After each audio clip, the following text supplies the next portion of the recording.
horse's mouth that there are indeed death squads and pointed to certain former PNP chiefs or chiefs of Davao.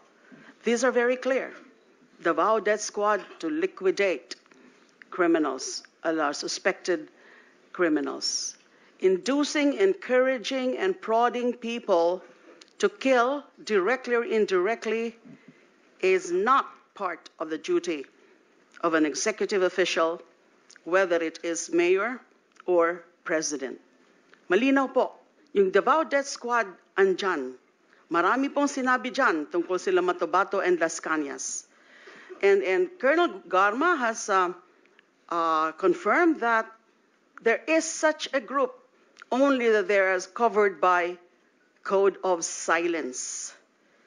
Hindi po madali talaga ang kumuha ng mga pag-aamin sa mga police officials na sila ang mga inutusan para pumatay. Ang dami pong mga dinarrate sila Matabato and Las Cañas tungkol sa mga specific cases of killings na yung order either pinapadaan kina Sonny Benaventura or kay Las Cañas and at times even from then Mayor Mr. Duterte Chair, himself. I'm sorry to interrupt. Thank you, ma'am. Good Senator. Yes, you have the floor. You have the floor. Go ahead. The former senator is jumping into conclusion. Let the committee decide whether indeed there is an existence of the Davao Death Squad. Senator Estrada, may I Yes. just... Go ahead, sir. Yes, Mr. President. One statement. Kung lahat man ito, kung totoo, palayan niyo ako ng kaso. May korte. At sinasabi ninyo na bakit ninyo nalaman na matay, na ganun-ganun. So, ibig sabihin may witnesses kayo.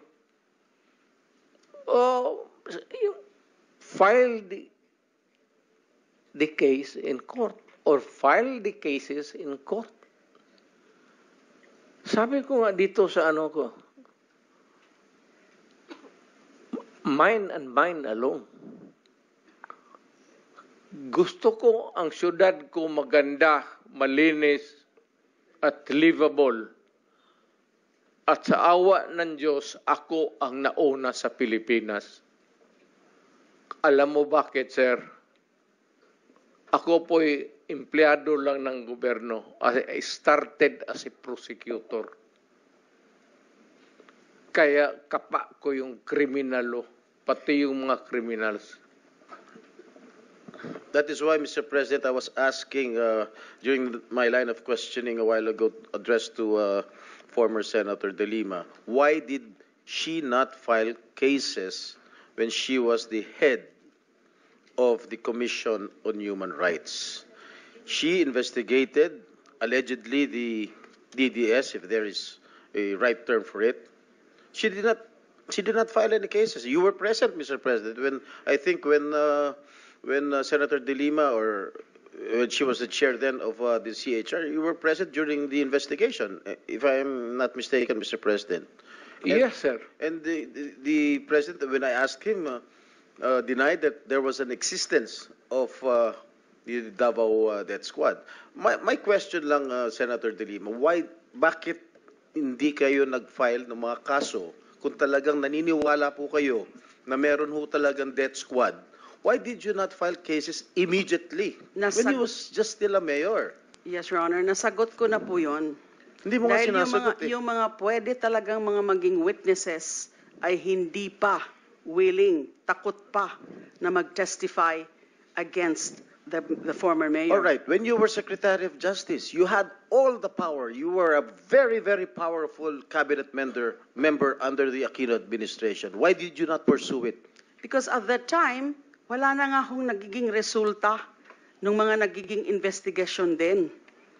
Because again, Madam Chair, mahirap Madam kunin. Chair, Madam Senator, you were a very, very powerful member of the cabinet during the Aquino administration. You had all the resources. You had the NBI at your disposal. Lahat ng mga government agencies were under your disposal. You had the ear of the President. Bakit hindi kayo nag-file ng ng kaso laban kay Mayor Duterte? At that time, the relevant, real evidence, testimonial evidence, wala pa po sa aking disposal. Although I did try, yung sinabi ko po kanina, na rinifer ko na muna sa NBI. So, kaya lang, yun ang naging report, binalik nila sa akin. Now, they're trying, pero nahihirapan din sila na i-access yung mga witnesses. Mr. Kayo, President, yung Mr. Chair. sinasabi po kanina ni former President Duterte na Davao is the safest city, I think that is belied by statistics. I don't have the exact statistics now, but I read certain data. It's not the safest city. It has the So what is among the the safest city, highest. as far as you I know? would not know. It was among. It registered as among those with highest data on killings or murders. So how can it be a safe city? Mr. President, Mr. Chairman, with the permission of Senator Jinggoy. I think the former president wants to answer the accusations. These Mr. statements of President, former yes, you're senator. recognized. Maraming namatay, sir. Marami talaga. Thousands, I would say, from yung naging mayor ako. Marami. Ito yan sila. Dito yan sila lahat. And they would tell you, si Danao, si Koy, si Yambua. Ito si Senator Bato. Maraming namatay, pero ang namatay, sir, mga kriminal. Alam mo kasi ang Davao is a crossroad kasi ang unang nag-bloom sa Mindanao, tagaroon ka man, sir, ang Davao.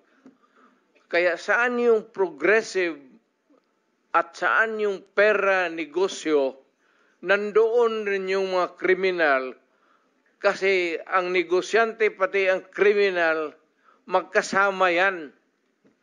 Kung saan yung pera, mga negosyante, nandoon yung mga kriminal. Kaya ganon.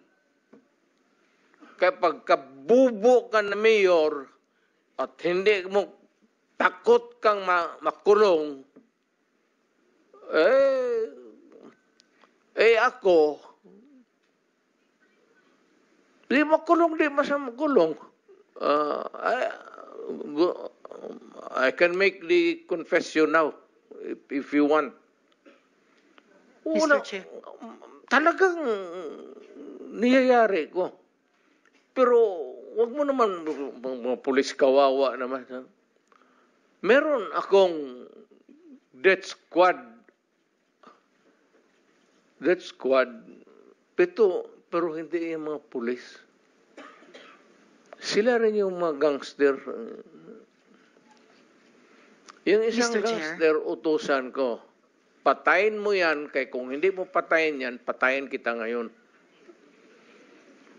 Bakit mo isakripisyo yan sila? Alam mo, sir, ganito, ha? Mabutit na lang nandito, if you give me time. Ang pulis, sir, kawawa. Hindi mo alam,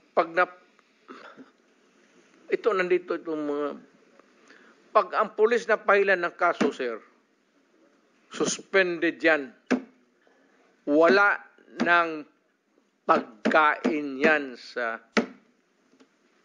The day that the suspension is issued, that day, ang pulis wala ng pagkain, ang mga pamilya nila wala ng pera, ang mga bata wala ng pamasahe, hinto lahat. Paralyze ang pamilya ng pulis. Hindi ninyo alam yan. Kaya may kaibigan kayo ng pulis, tanungin ninyo. Yan ang buhay ng pulis. Kaya protektado ko yan sila. Pagka in the fulfillment of duty, sabi ko sa kanila, magpakamatay ako sa inyo.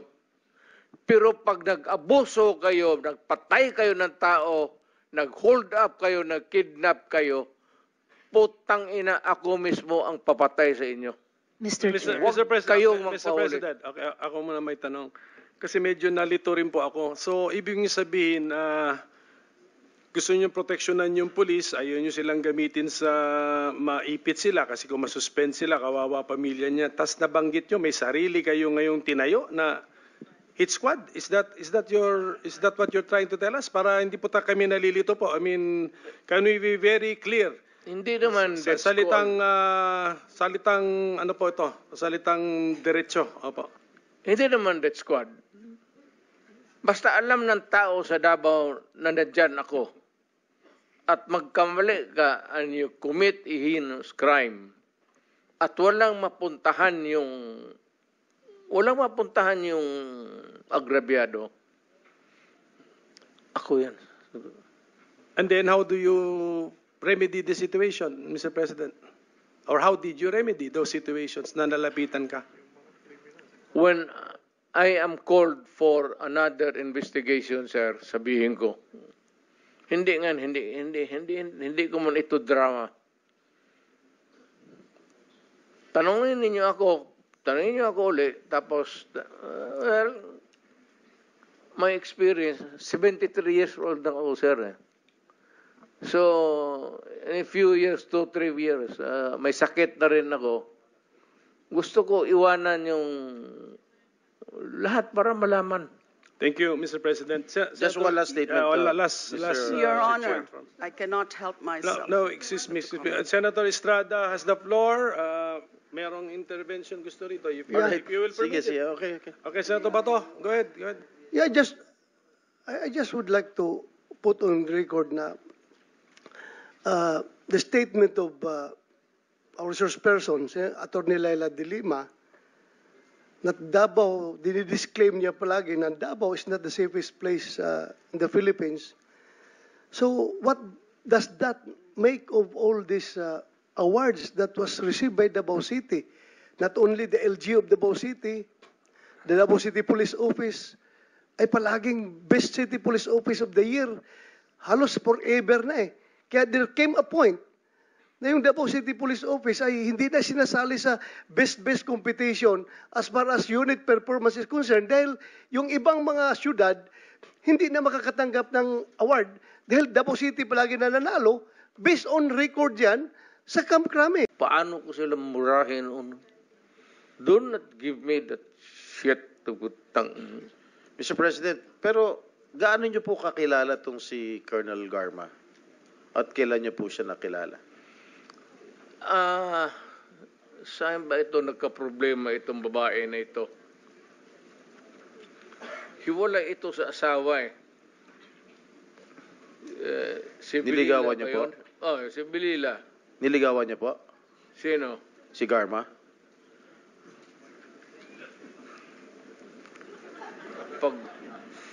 Kung wala na siguro akong ibang makita siya.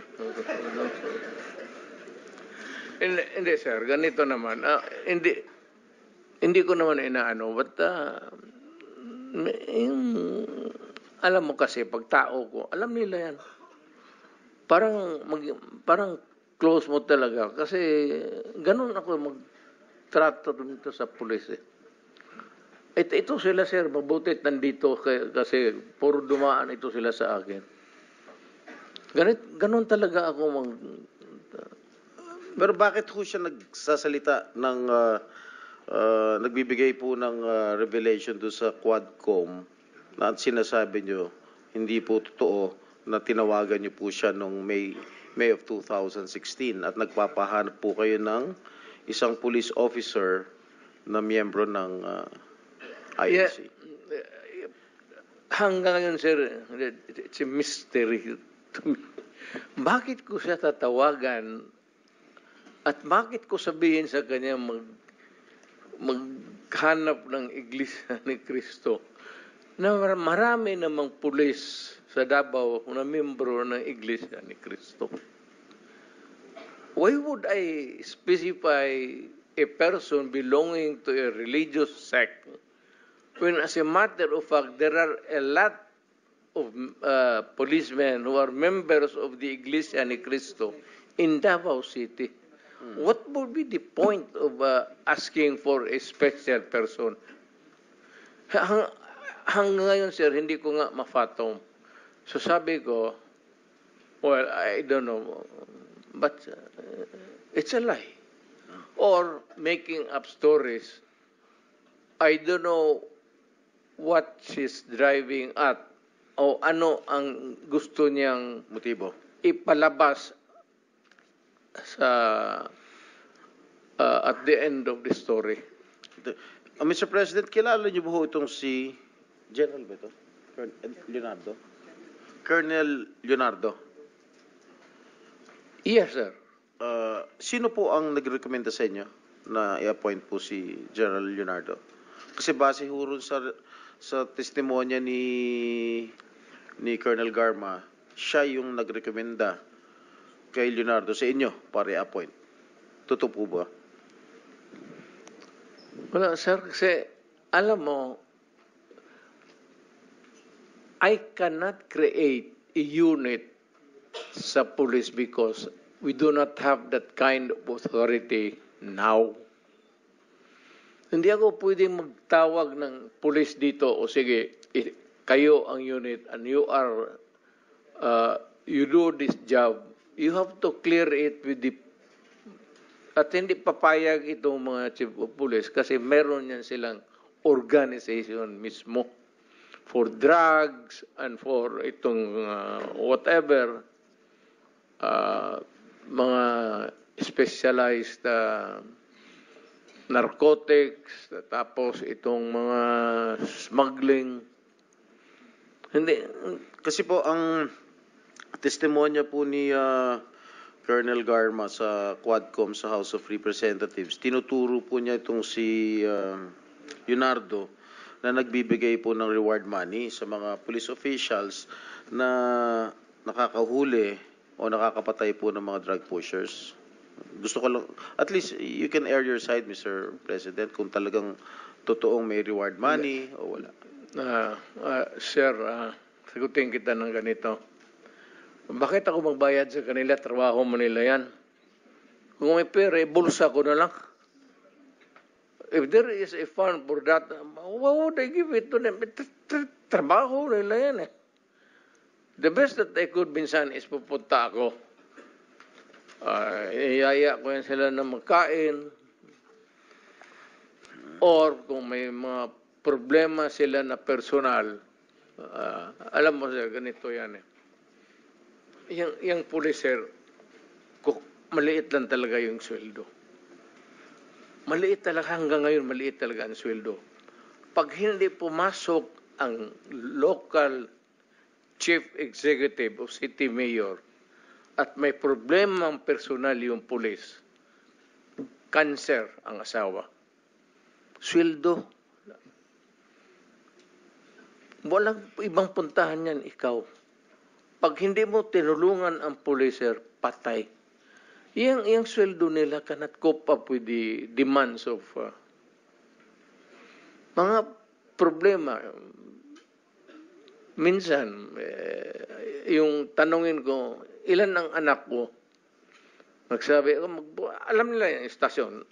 Sa istasyon nila, yung station commander sila. Tapos magtanong ako sa isang polis, ilan ang anak mo? Sabihin, 6. Sir, ito prangkahan. Nagagalit talaga ako.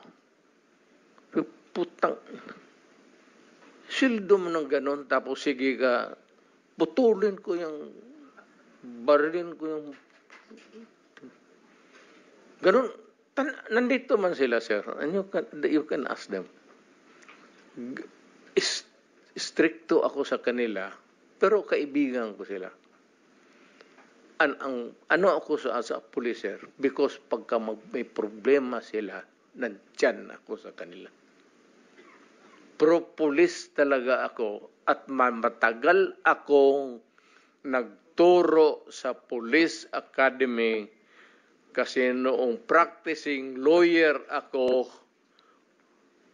wala masyado akong kita kasi bata pa ako. at maaga akong nag-asawa, magkaroon ako ng anak, kulang panggatas, kaya ako nagturo sa academy, kaya yan sila dumaan lahat sa akin. Lahat yan sila nakatikim ng lecture sa akin, sir.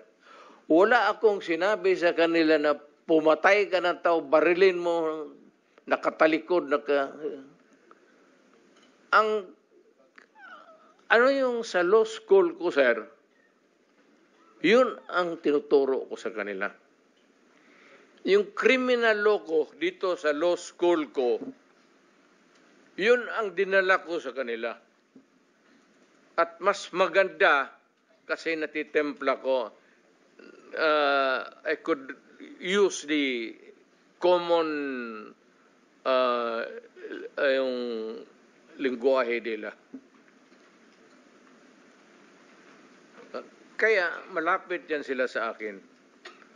Pero alam nila pag nagkasala sila, alam nila yan.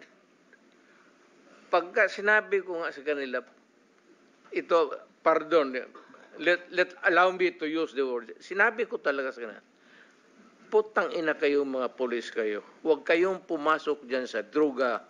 Huwag kayong pumasok sa kidnapping. Kasi ako mismo, ako ang papatay sa inyo. Ako ang magparil sa inyo. Totoo yan, sir. Ano yan? Buhay man sila lahat. Sabi ko, putang ina, huwag kayong pumasok dyan. Let's say kayo. Papatayin ko talaga kayo. Kaya yung pulis na nagkasala, sir, mga ganon, either pagka nagkasala, wala na. Mawala. Mawawala po. Oo, yan. Tanongin mo yan sila. Kasi sabi ko, papatayin ko talaga. Putang ina, pag nakita kita, patayin kita. At kung tanongin mo ako, sir, na may pinatay ako, hindi man ako ang iniimbestiga ngayon. So, hindi ako magsabi ng totoo. Mag-line na lang ako. Ako na lang po magtatanong, meron na ba ho kayong pinatay, Ginoong Pangulo? Sir, may moments of, lalo na sa yung outrage. Yung hindi ko matanggap yung minsan yung pamilya na ubusin mo, patayin mo, tapos i-rape mo. Mukhang sa akin yan, sir, talagang nawiwirla ako. Masyadong ang fuse ko dyan, mainit talaga ako. Alam nila yan. Kaya behave. Sir, ito tanongin mo, prangka-prangka. Nandito, or citizens of this country, anong pinaka-safe na city for the longest time hanggang ngayon? Tanungin ko kayo. Noong panahon po ng tatay ko, San Juan po. Kasi, sir, binaback-upan ako ng tatay mo. O, totoo. Huwag na lang tayo ilabas na lang natin. Ang sabi ng tatay mo sa akin, sir, you do what you have to do to make your city safe. Kasi ang Davao nababalitaan na maganda. Kaya ang Davao nag-flourish. Kaya ang Davao malinis. Kaya ang Davao ngayon, anytime maglakad ka, walang gagalaw sa iyo. Alam ng tao kasi pag magkamali sila, hindi yung police, they have to deal with me. Ang dapat ako ang imbestigahin dito kung extrajudicial killing. Wala yan sila. Ako mismo ang... Mr. President, noong time na mayor ka, merong police na nag-involve sa droga sa Davao? Marami, sir. Oh, what happened to them as far as you know, Mr. President? Ayan, sila. Sila ang may alam. O, sige, tanungin natin sila. Mr. Sinabi ko. President. Sige. Sabihin mo. 24 hours, sabihin mo sa putang inang pulis mo. Pag nakita ko yan, patayin ko. Sige ba, I will now take the time of Senator Estrada. So, sino yung... wag lang, sir. Wag ka na lang lumayo. Yan yung katabi mo. Mamaya, sir. Mamaya. Unahin ko muna itong bisita natin because we will always be with him. So, we have lots of opportunities to ask Senator Bato. He is the best performer, sir, kaya na senador. Mr. President, can I ask ito muna sila, no? General Gamboa, Your Honor, hindi ka man nag-chief ng Davao, but tama na dumaan ka rin sa Davao, sa career mo? At anong highest ang position mo po dun sa Davao? Yes, sir. I was the official spokesman of the Police Regional Office 11 for 2 years. Regional. Yes. How about the city level? Wala, sir. I was never assigned in the okay. city officer. How about General Sinas? Sir, you were never chief, di ba? So, dumaan po ba kayo sa career ninyo sa Davao City? Never, sir. Never. Yes, sir. Okay. How about si General Karamat? Hindi, sa mic, sir, para naka-record. Never? Sa career nyo? No, Mr. Chairman, sir. So only General Gamboa for sa regional level. What's the pleasure of Senator De Lima? just one or two sentences, Your Honors. Yeah, please, go ahead. We all heard from the